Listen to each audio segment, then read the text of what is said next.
전도서 제6장 1절에서 12절까지 말씀입니다. 함께 읽겠습니다. 내가 해 아래에서 한 가지 불행한 일이 있는 것을 보았나니 이는 사람의 마음을 무겁게 하는 것이라.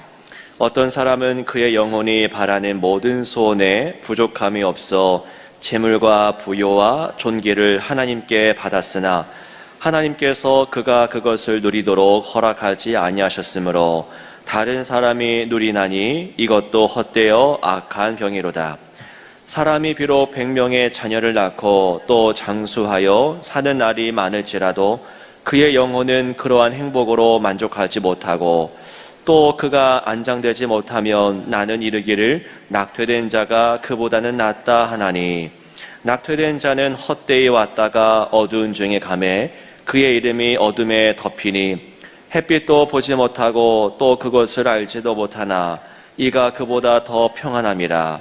그가 비록 1000년의 갑절을 산다 할지라도 행복을 보지 못하면 마침내 다 돌아가는 것뿐이 아니냐. 사람의 수고는 다 자기의 입을 위함이나 그 식욕은 채울 수 없느니라. 지혜자가 우매자보다 나은 것이 무엇이냐. 살아있는 자들 앞에서 행할 줄을 아는 가난한 자에게는 무슨 유익이 있는가.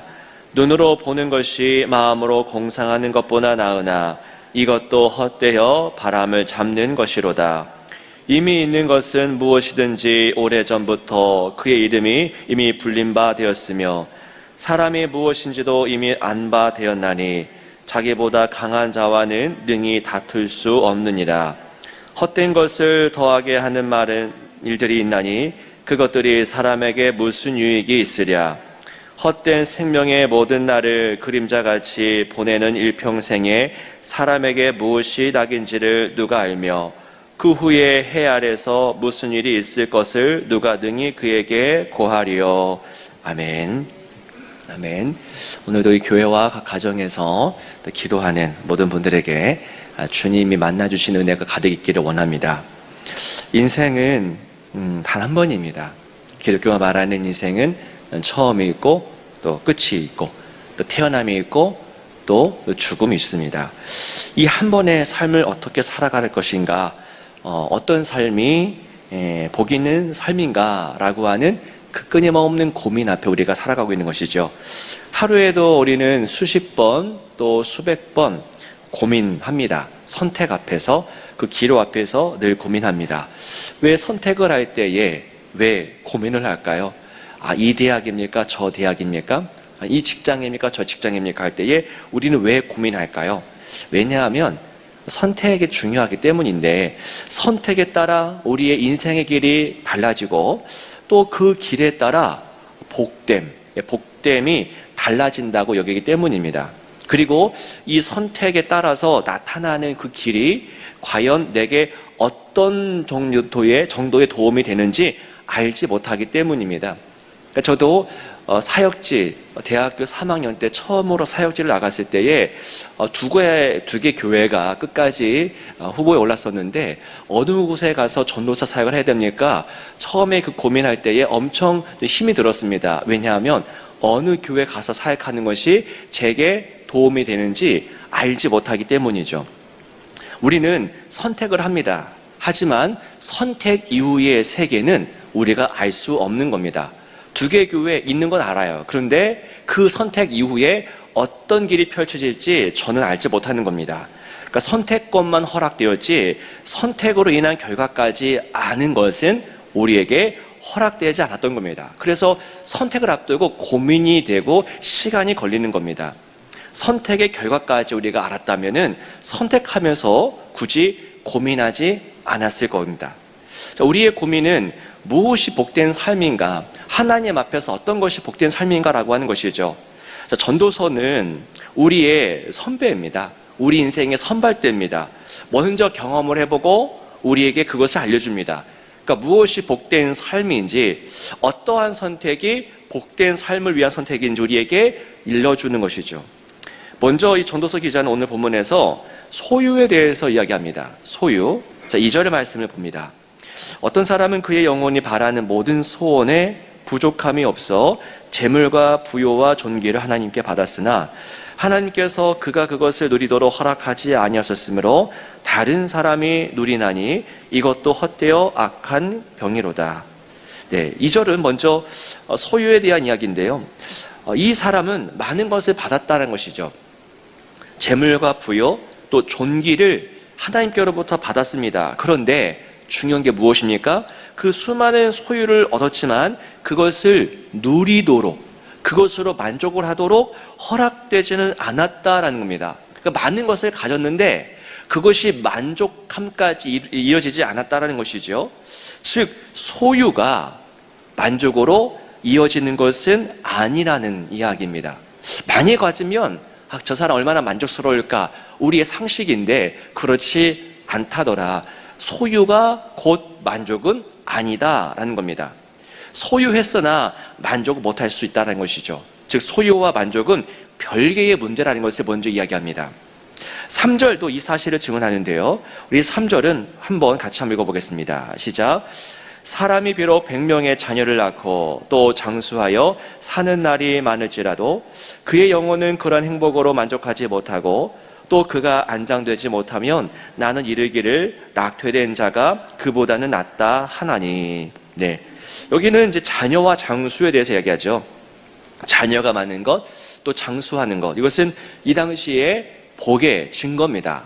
복 받았구나. 이것은 곧 자녀가 많네, 오래 사네, 이게 바로 복 받았다는 증거입니다. 하지만 그렇다고 해서 자녀가 많고 오래 산다고 해서 그의 영혼이 그것으로 만족하는 것은 아니다 라는 것이 3절입니다. 즉 이 객관적인 조건, 장수하고 또 자녀가 많으면 이것은 행복한 거야 라고 하는 이 객관적인 조건이 주어졌다고 해서 그의 삶의 진정으로 기쁘거나 만족을 누리는 것은 아니다 라는 겁니다. 즉 소유를 주시는 분 하나님이시고요, 그리고 만족을 주시는 분도 하나님이시다. 모든 것이 하나님께 달려있다. 내게 이 수중에 무언가 있다고 해서 그것 자체가 만족이 되는 것이 아니고 만족까지도 하나님의 주권에 달려있다라는 겁니다. 첫 번째, 이 전도서 기자는 소유에 대해서 이야기를 하고요. 두 번째는 수고입니다. 그러니까 첫 번째, 소유가 곧 만족은 아니다 말했던 것처럼 두 번째에서도 수고하는 것 자체가 만족으로 이어지진 않는다 이야기를 합니다. 사람들이 열심히 수고합니다. 왜냐하면 당연하죠. 만족을 얻기 위해서입니다. 하지만 여러분, 이 수고에 대해서 이 전도서 기자가 뭐라고 하는지 7절을 함께 읽어보겠습니다. 시작. 사람의 수고는 다 자기 입을 위함이나 그 식욕은 채울 수 없느니라. 수고합니다. 그런데 무엇을 채울 수가 없다고 그래요? 식욕의 그 욕망, 그 욕망의 그릇을 채울 수 없다. 수고하는 것이 그 내적인 빈 공간을 다 채워주지 않는다. 그러니까 아무리 수고해도 내적인 그릇이 다 채워지지 않는 이유가 있는데 왜 그럴까요? 왜냐하면 우리가 함께 몇 번이나 살펴봤지만 이 내적인 그릇이 있는데 그 내적인 공허함, 내적인 공간이 바로 하나님 모양의 구멍이기 때문입니다. 하나님의 모양이기 때문이에요. 하나님의 모양이니 하나님의 자리이니 어떻게 인간의 수고로 그 빈 공간, 하나님의 공간을 채우겠습니까? 하나님의 공간이니까, 하나님의 자리이니까 그 자리는 하나님만이 채울 수 있다는 것이죠. 자, 그러면 우리는 어떻게 살아야 됩니까? 소유도 그리고 수고도 만족으로 이루어지지 않는다면 우리는 어떻게 살아야 됩니까? 자, 전도서 기자가 10절 이하에서 그 답을 제시하고 있습니다. 한번 따라하겠습니다. 하나님 인정하기. 매일매일 주야로 하나님 인정하는 것이 영적으로 가장 만족을 누리는 길이라고 하는 것이죠. 그럼 10절을 같이 한번 읽어보겠습니다. 시작. 이미 있는 것은 무엇이든지 오래전부터 그의 이름이 이미 불린 바 되었으며 사람이 무엇인지도 이미 안 바 되었나니 자기보다 강한 자와는 능히 다툴 수 없느니라. 네, 소유도 아니고 또 수고도 아니다. 그러면 무엇이냐? 하나님 인정하기다라고 전도서 기자가 말하죠. 자, 10절 말씀 보시면요, 이름이 이미 불린 바 되었으며, 이름이 불린 바 되었대요. 기찬아, 또 누구누구야. 하나님이 우리 이름을 불러주셨다라고 하는 건데요. 여러분, 구약에서 이름을 부른다라고 하는 것은 좀 특별한 의미죠. 단순히 호명이 아니라 내가 너를 알아. 너의 존재, 머리부터 발끝까지 내가 알아. 그래서 아담이 짐승대 이름을 지어줄 때에도 이게 관계를 말하는 것이고, 그 존재를 깊이 이해한다. 깊이 이해하지 않으면 이름을 지어줄 수 없고 이름을 부를 수 없는 것이 구약의 의미입니다. 자, 아담아 부르십니다. 하나님이. 아담아. 언제나 에덴에서도 부르시고, 또 선악과를 먹었을 때에도, 그때에도 하나님이 아담아 부르시는데요. 그게 뭘까요? 내가 너를 알아. 그죠? 내가 너를 너무 잘 알아. 지금 네가 선악과 먹었잖아. 두렵잖아. 도망갔잖아. 내가 너를 알아. 라고 하는 의미입니다. 여러분, 하나님께서 우리 이름을 부르십니다. 무슨 말이냐면 우리를 아신다고 하는 겁니다. 내가 너를 너무 잘 알아. 앞서서 우리는 선택할 수는 있지만 선택 이후에 펼쳐지는 나의 삶의 미래는 알 수 없다고 하지 않았습니까? 그 선택의 이후는 우리는 알 수 없습니다. 우리는 우리 삶을 모릅니다. 그런데 우리 삶을 아시는 분이 있다라고 하는 것이 전도서 기자의 이야기입니다. 누가 아십니까? 바로 하나님이시죠. 하나님 우리 삶을 아십니다. 그 하나님께 의지하는 것, 내 삶을 맡겨드리는 것. 저 오늘 삶 가운데 이런 일이 있고 이번 주 안 이것을 끝내야 되는데요. 주님, 어떻게 해야 됩니까? 의지하는 것이죠. 그 하나님께 의지하는 것이 만족을 위한 유일한 길이라고 전도서 기자가 말합니다. 그러니까 소유도 또 수고도 우리의 만족을 담보하지 못하는데 오직 하나님만이 우리의 만족이 되신다라는 것이죠.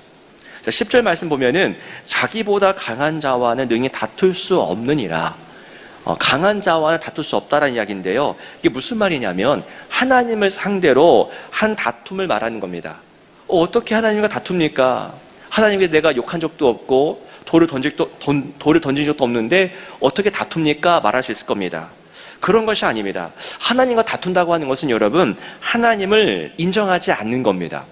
하나님을 부정하는 것이죠. 그것이 하나님과 다투는 겁니다. 하나님만이 우리의 만족이 되시는데 우리의 만족이 되시는 그 하나님을 부정하려고 몸부림치는 것이 그게 바로 하나님과 다투는 겁니다. 여러분, 선악과 사건이 바로 하나님과 다투는 사건이었죠. 제대로 다툽니다. 아담과 하와는 오직 하나님 안에서만 만족할 수 있었는데 그 길을 포기하죠.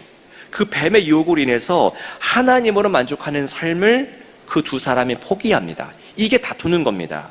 그리고 그들 스스로 만족의 근원이 되고자 했죠. 이게 하나님과 다투는 겁니다. 엊그제 비전 2030 세미나가 있어서 이제 출장을 다녀왔는데 그때 강사가 하는 말 중에 하나가 요즘 이렇게 점집에 가서 점을 많이 보는 세대가 어느 세대인 줄 아냐? 50대 이상, 60대 이상 잘 안 한대요. 요즘에는 가장 많이 점을 보는 세대가 30대라고 합니다. 그 다음에가 20대라고 그래요. 왜 그러냐? 불안하기 때문이다라고 답을 내립니다. 조사를 했대요. 왜 점을 보느냐? 불안하다. 그러니까 누가 가장 불안한 겁니까? 30대 또 20대가 많이 불안하다는 것이죠. 미래가 불안할 때 사람들은 점을 봅니다. 답이 될 수 없는 것을 답으로 삼아요. 그러니까 만족이 될 수 없는 것을 붙잡아 보는 겁니다. 여러분 기억하십시오. 사탄 처음부터 인간을 유혹했던 존재입니다. 어떤 유혹입니까? 다른 유혹이 아니에요. 하나님으로는 만족이 안 돼. 너 하나님으로 만족할 수 없어. 다른 길을 찾아라 라고 하는 것이 그게 유혹의 본질이죠. 시편 121편 1절과 2절 내가 산을 향하여 눈을 들리라. 나의 도움이 어디서 올까? 나의 도움은 천지를 지으신 여호와에게서로다.